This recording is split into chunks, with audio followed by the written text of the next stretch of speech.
So, good morning, good afternoon, good evening, good now.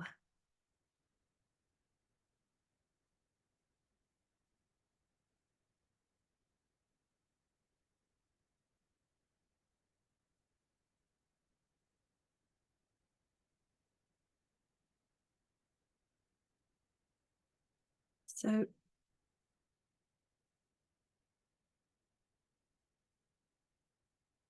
really, by far the best way of conveying the felt sense of non-dual presence is through silent being.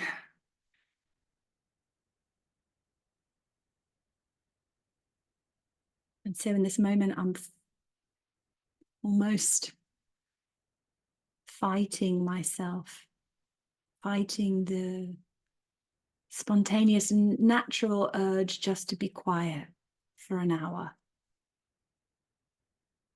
just to sit in silence with each other.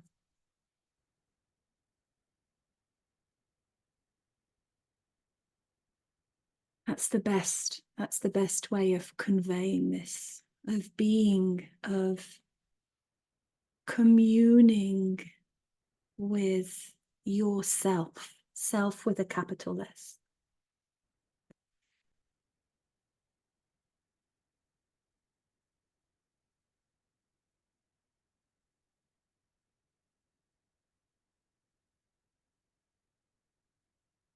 There's really nothing I can say that can do justice to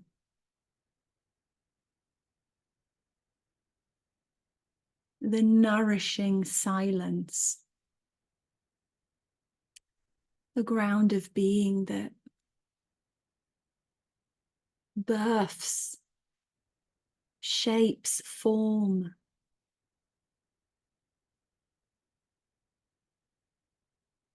the silence that creates these words.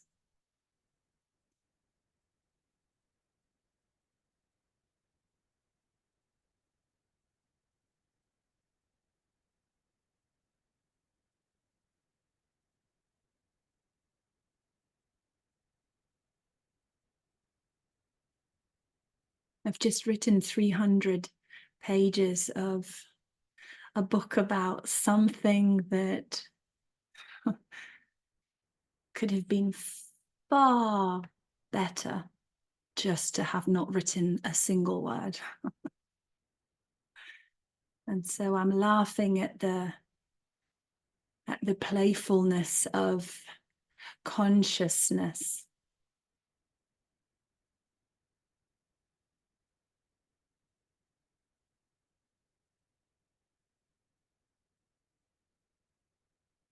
I'm laughing at the 300 pages that are all sort of pointing to non-dual presence, which is loud silence,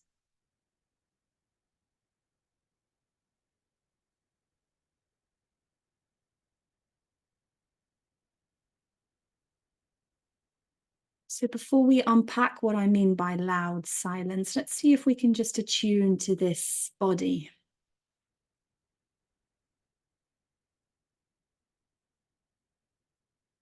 This beautiful clothing that consciousness puts on, the muscles, the skin, the freckles, the wrinkles.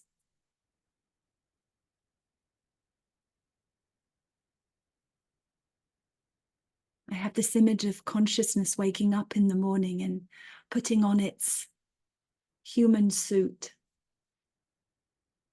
For foxes, for birds, it's the fox suit, it's the bird suit. For rain, it's the rain suit. For rocks, it's the rock suit. This is how playful it is. Let's just attend to our suit, to our form, the way that consciousness assumes shape within us, the unique, distinct form. So how's that breath of yours? Just notice. Notice the quality of your breath.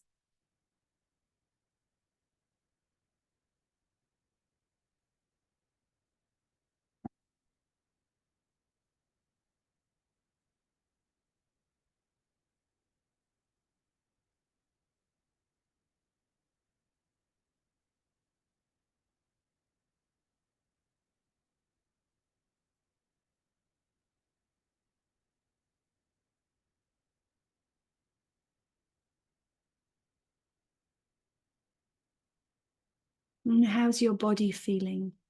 If you scan from the crown all the way down to the feet, noticing how your shoulders are, your neck, the jaw, the heart,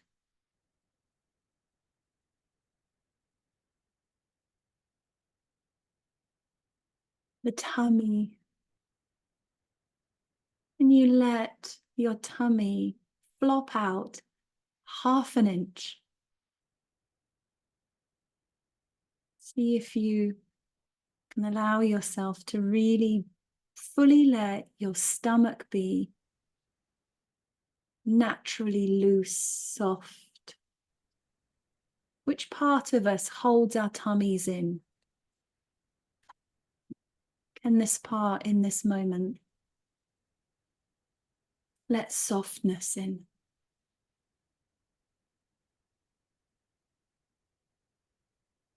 Then notice your sitting bones, feet on the floor. Notice that you exist in this moment in a space.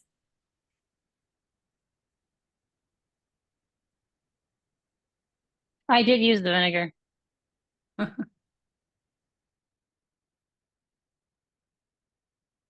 And notice that you are a living, breathing,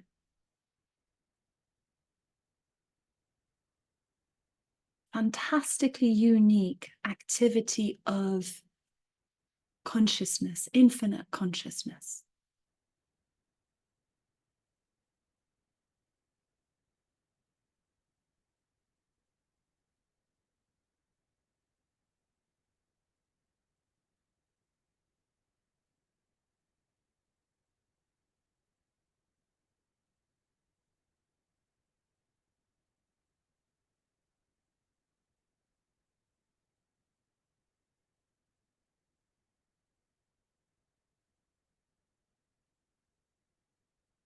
And just as in the external world, there's a multiplicity, diversity, a myriad of things. In the Tao, it's called the 10,000 things. We have an equal multiplicity within.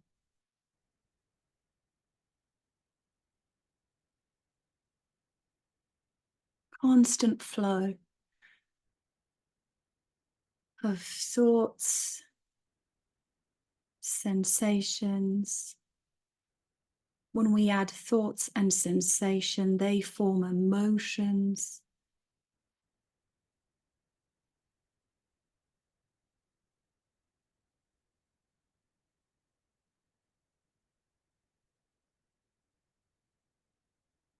Desires, memories.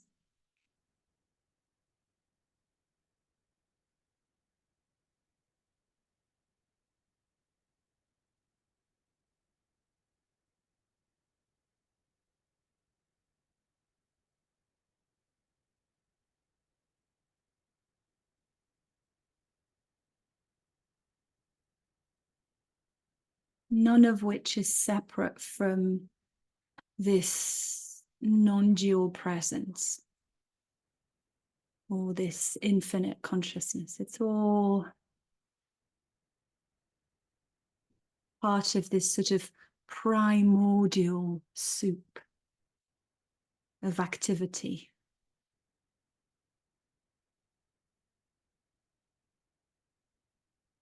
And it's beautiful.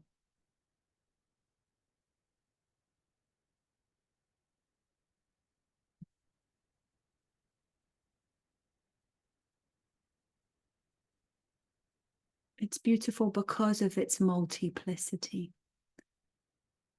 Imagine if you went to the cinema and there was just a blank screen.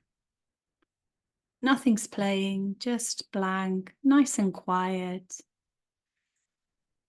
very peaceful, maybe even boring, but there's nothing.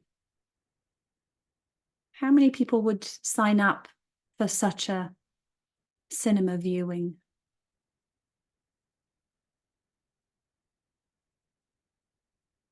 What would be the fun?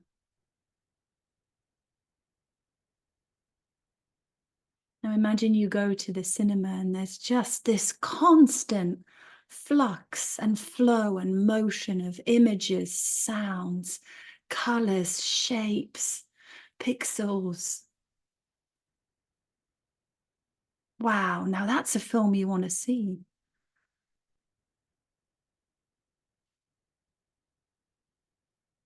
And yet, this constant flux of images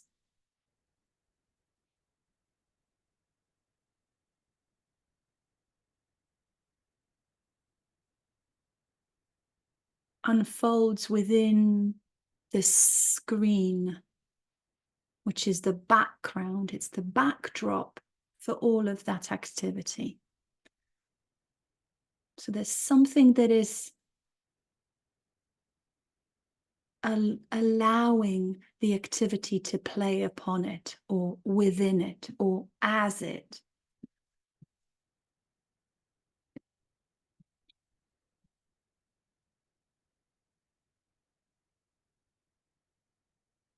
In non-dual teachings, we simply call that consciousness or awareness. In philosophical teachings, we can call that noumena or mentor, neither matter, not mental things, but mentor. So there's different ways of pointing to that very primal substance from which you and I and 8 billion others and infinite more other entities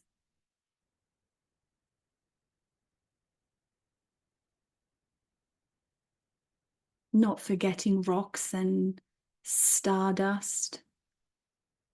They're made of consciousness too.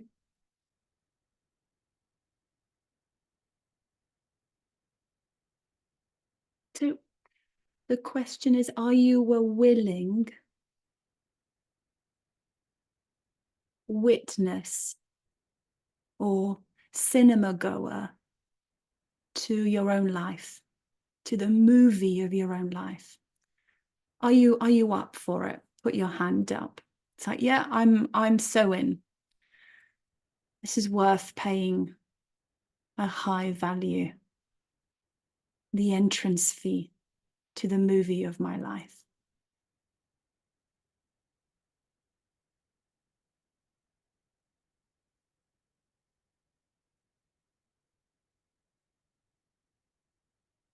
And there might be different parts. Some parts might think, God, I've had such a terrible week, or it's been such a horrible year. I'm not really sure if I'm willing to be part of this movie.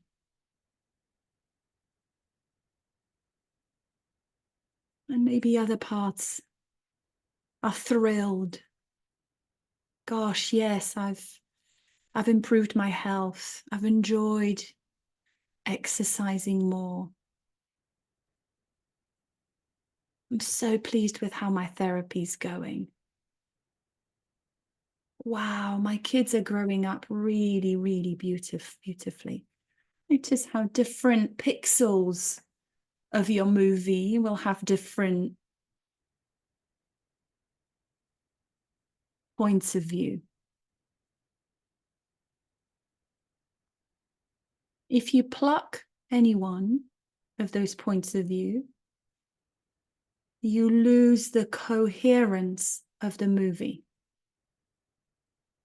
the cohesive picture, like a puzzle. You might think, well, don't really like those parts that don't want to attend to the movie of my life. They aren't so fun to be with. Well, try plucking them out. You can't.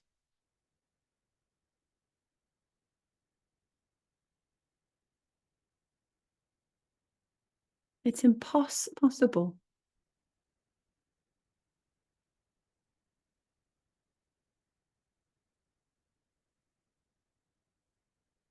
There's nowhere to go in consciousness. There's really nowhere to hide.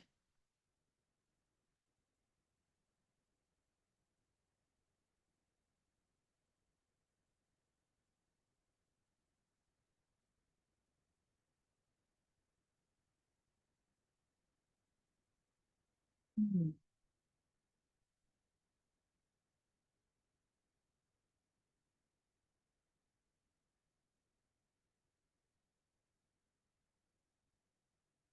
When you go to a meadow, a wild meadow, the beauty of this meadow is in its multiplicity of shapes and colors. Stuff that we might call weeds, stuff that we might call flowers, all intermingled as one.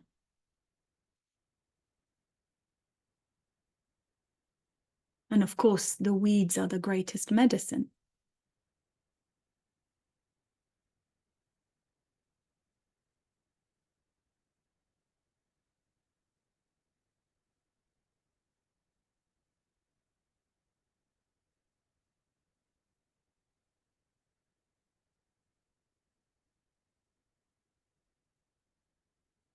Just as those parts of us that we don't really find so fun and so pleasant are our greatest teachers. They hold the greatest potential to transform, to show us their inherent beauty.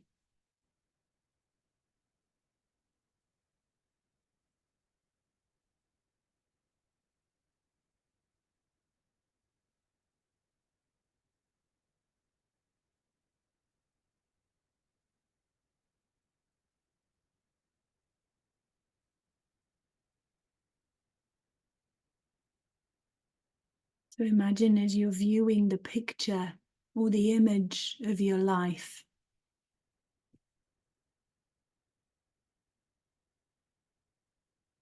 those pixels that appear to be stuck or frozen or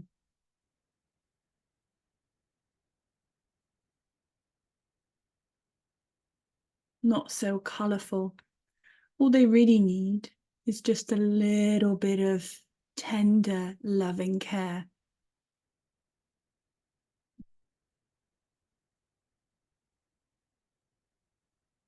Maybe they need some polishing.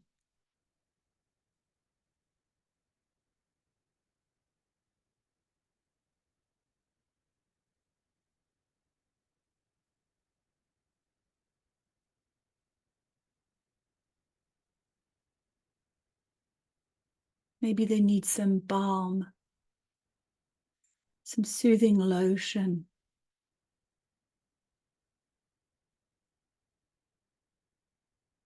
And in IFS, that's self energy, that soothing lotion for our parts is self.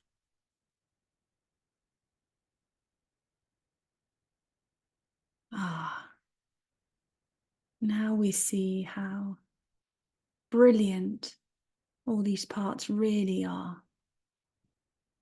When they shine in the light of self, every part is beautiful.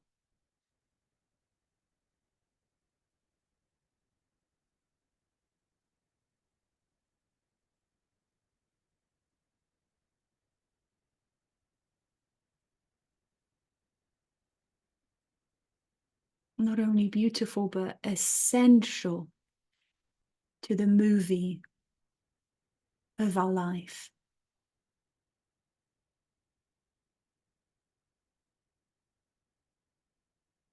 Who can play this movie better than you?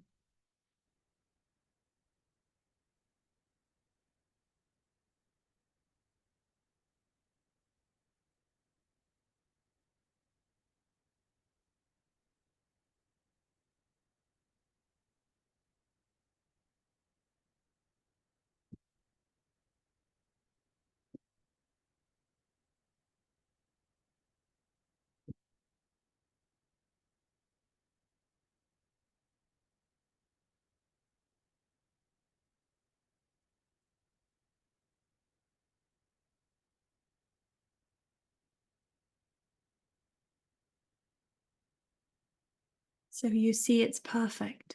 It's all perfect. Even the shadow.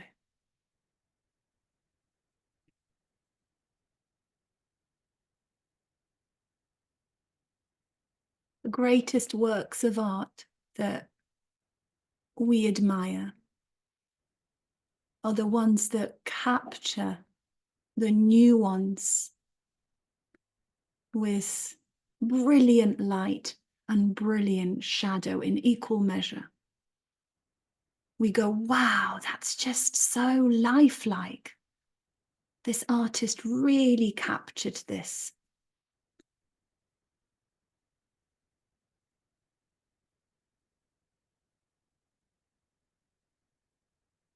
The same way with the movie of our life.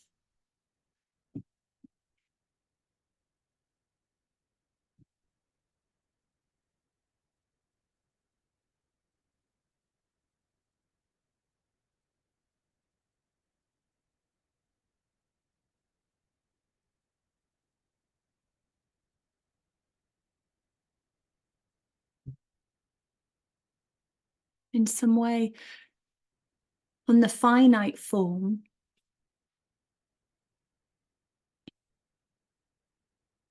the appearance of polar opposites, we could call it the yin and the yang, is what gives life flavor. What gives it an interesting edge.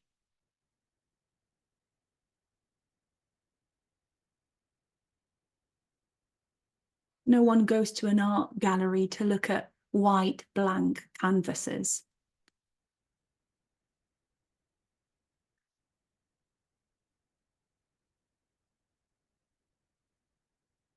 We go to an art gallery and we expect to be enthralled by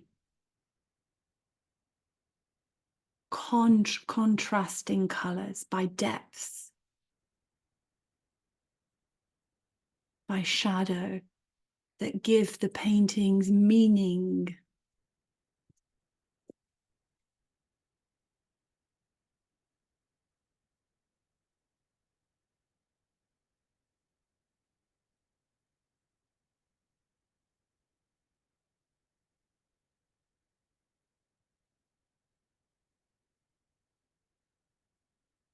And yet, as we go back to this notion of loud silence, filled canvas, All the paintings are painted upon a space that was originally blank.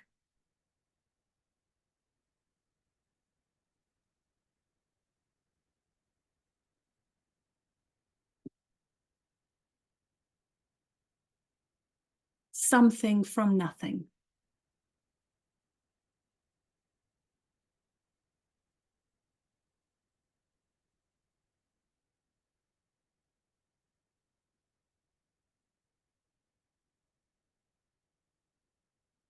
In many ways, to live a skillful human life is to develop a taste for paradox.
And the paradoxical thing is that it's this paradox that is the spice of life. It's both a source of much of our suffering and a source of much of our joy.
And in our healing journeys, we must also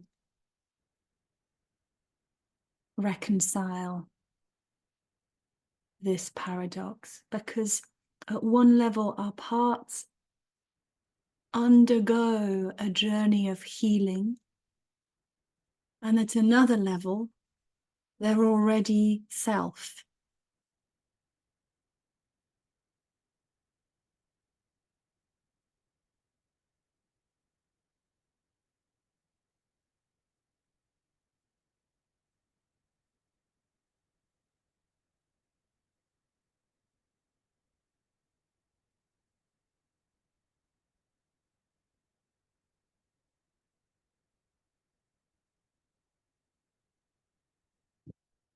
So to be with this paradox means to acquire double vision.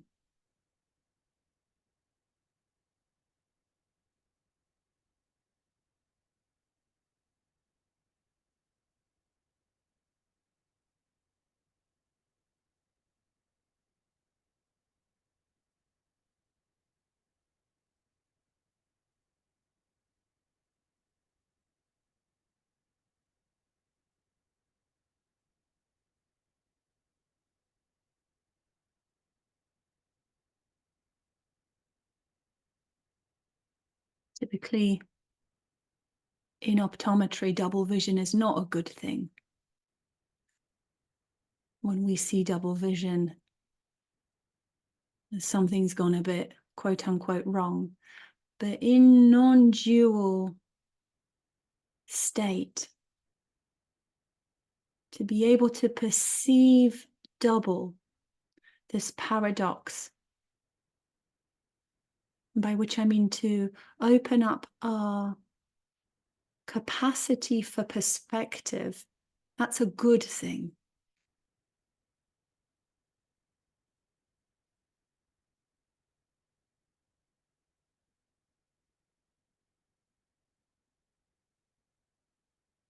To at once see our parts as undergoing a journey, and in the same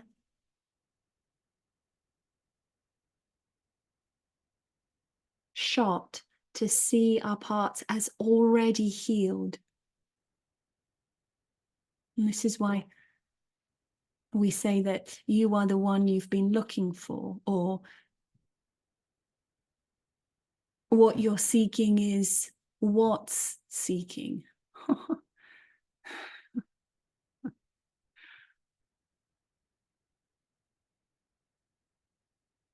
Oh, it leaves, it's at one level it's frustrating, and at another level it gives me such zest for life. I want more. Show me more paradox.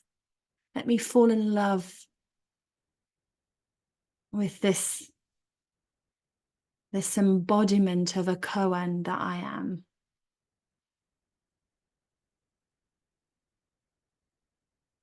I enjoy spicy food. I enjoy sweet and sour. Oh, yes. Let me taste more. What else can I sample with my taste buds?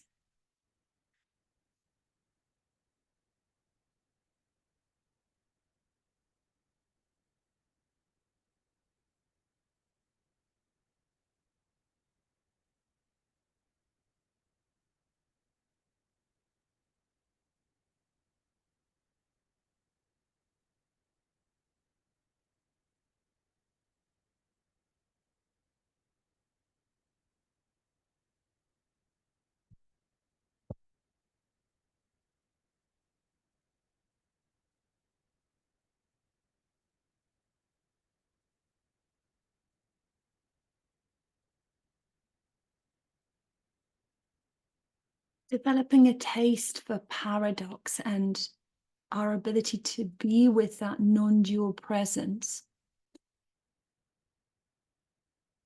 doesn't mean that we can't compassionately attend to the suffering of our inner world and the outer world. Doesn't mean that we can somehow bypass it.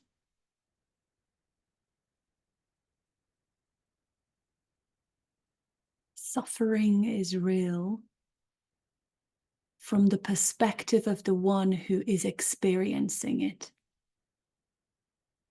Be that an inner part or outer parts. Humans, animals, plants.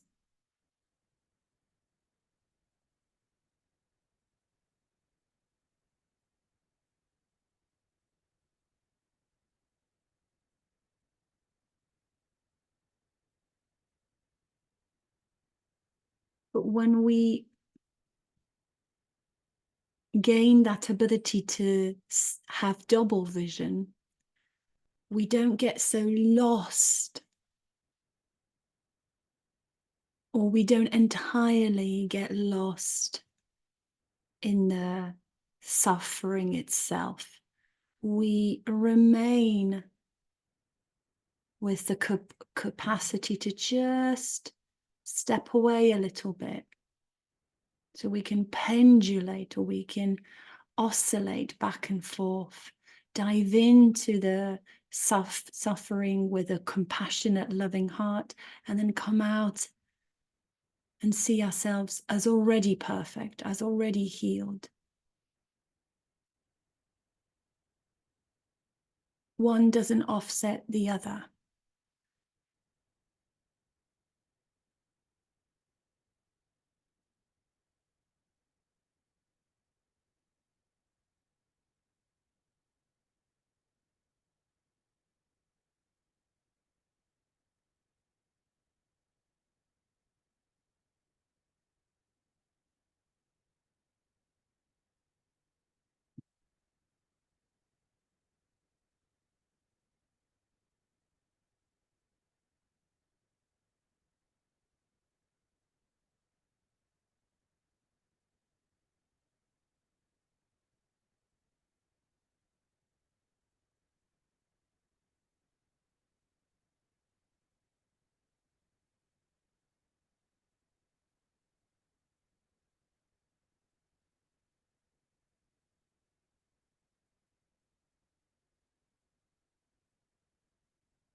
So if you're suffering in this moment in time, or if parts of you are suffering, see if you can open up even deeper.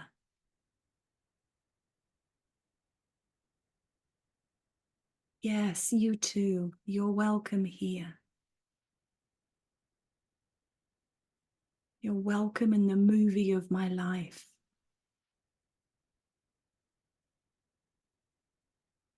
Let me get closer to you so that I can see your beauty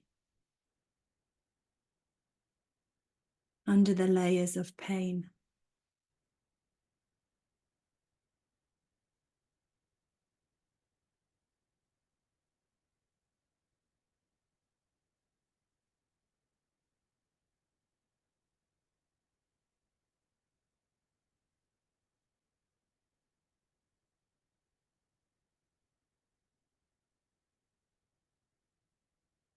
Suffering is a sign that compassion and unconditional presence and attunement is being called for.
Really allow your heart to open up, especially if you are suffering in this moment.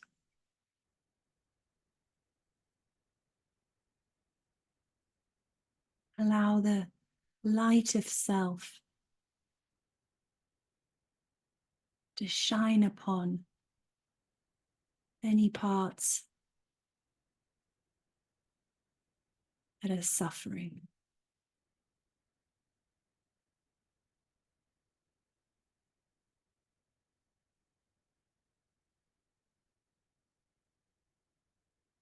And let that be in the body. Bring that to the body, to the heart, to the breath.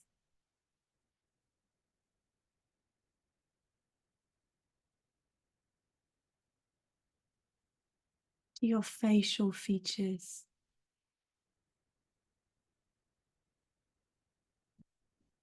Let this compassionate light of self soften everything. Soften the heartbeat.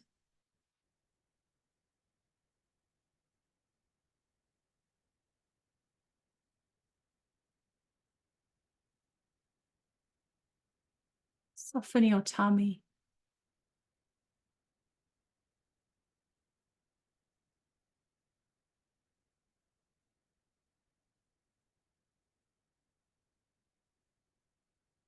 You might find yourself smiling.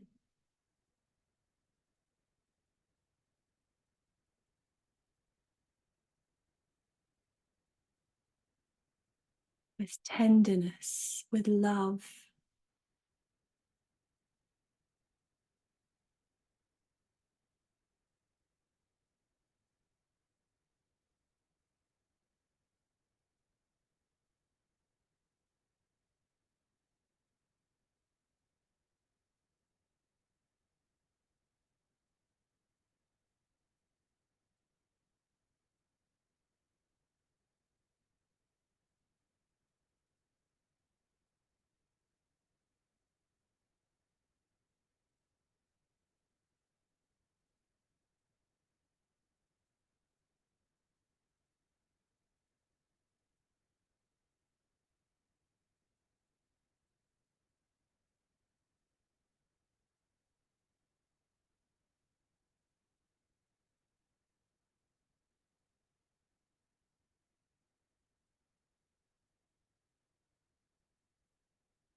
And as you're attuning to any suffering parts, see if you can take care that your body feels really comfortable.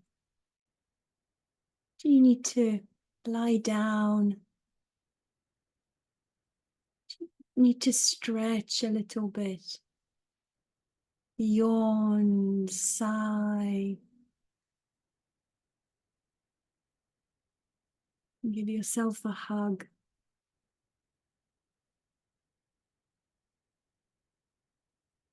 We're not robots. We're not meant to be stuck in stiff, sterile silence.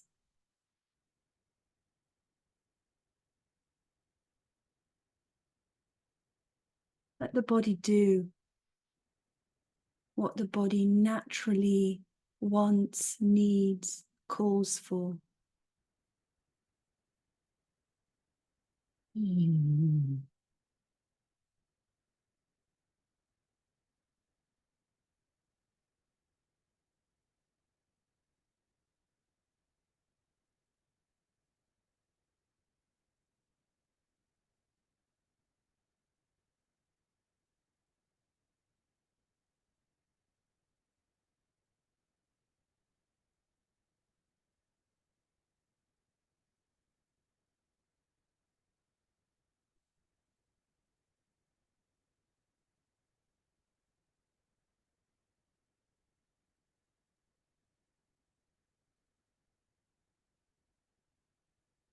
So yawning and sighing and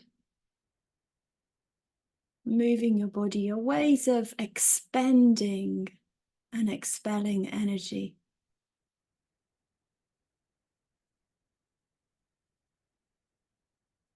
Releasing any tension.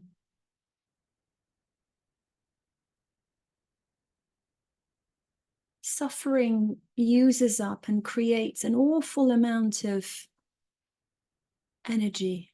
And when we begin to compassionately attune. There's a natural releasing and letting go, typically through the body. Most commonly through yawning.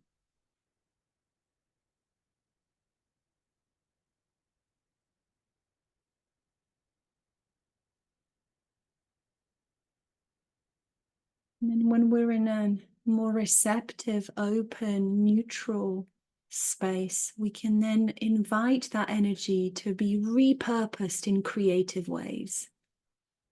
So instead of holding tension, holding our tummies in, restricting the flow of the breath, we can utilize that energy for creative purposes.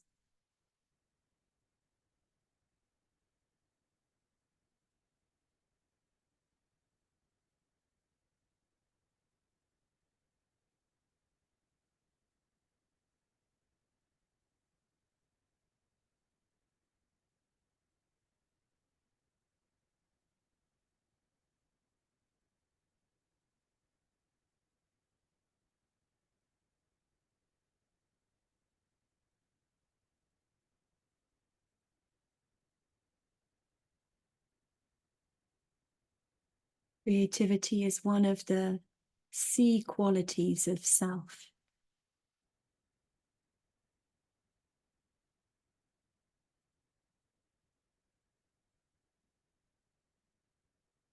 And in the chakras, creativity tends to reside in the sacral chakra. So let's for a moment attune here to this area now.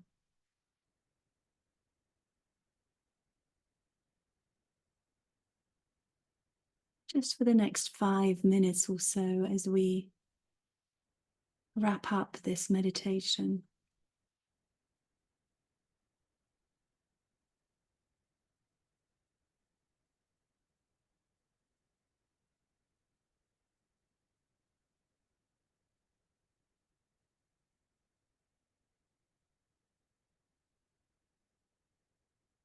In the sacral chakra, this is the color orange, like a ripe tangerine or soft flickering flame.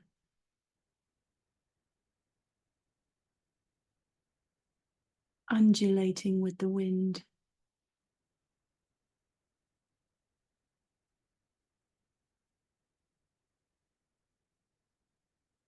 If you can allow yourself to drop even further into, sink into the surface you're sat on. Really letting the tummy be as expansive as it wants to be. Take up space.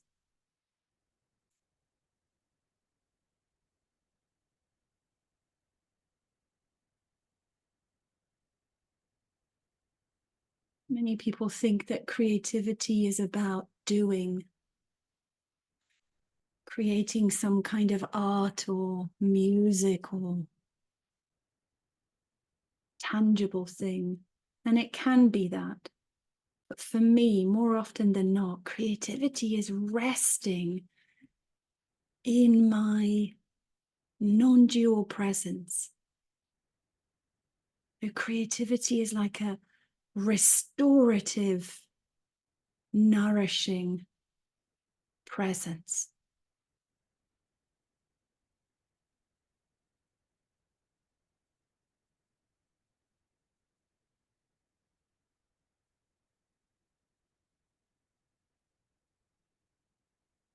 See if you can rest in this sacral area here.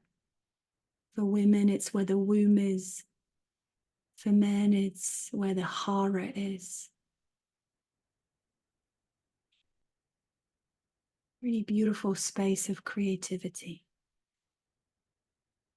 which doesn't necessarily mean doing. It can be being and resting.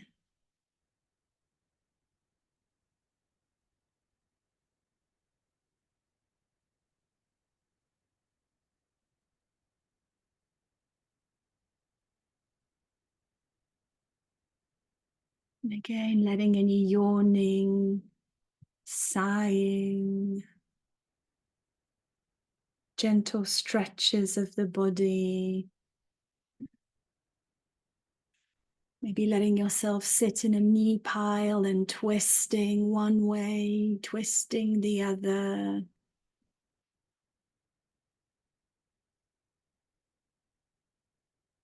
Almost wringing yourself out like a cloth, letting any energy gently dissipate.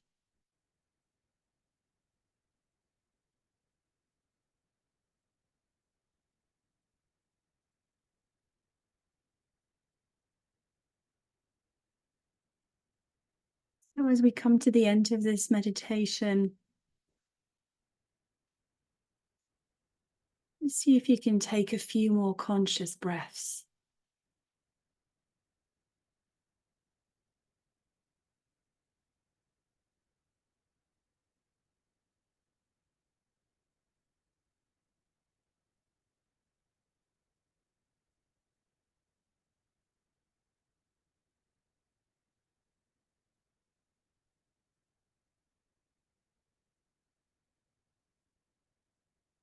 Maybe setting an intention to return to any parts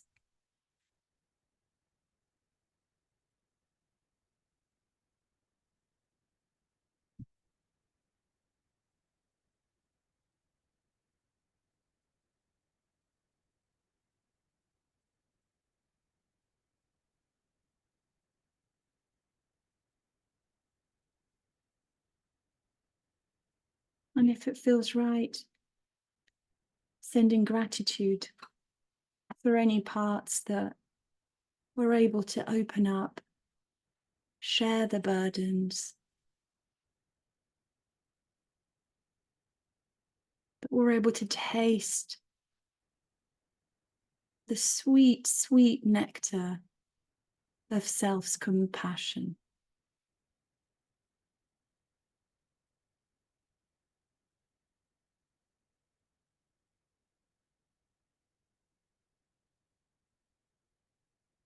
Let them know that you're here.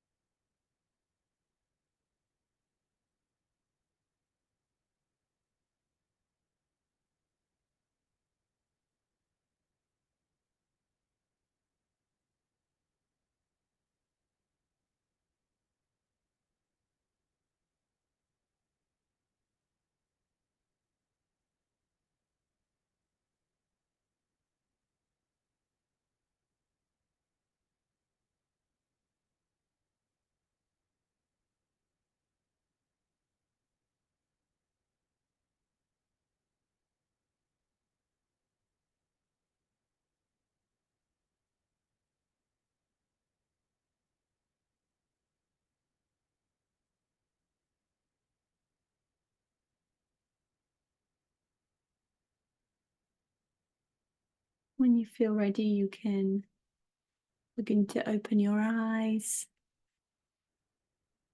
and you can orient yourself in the space that you're in.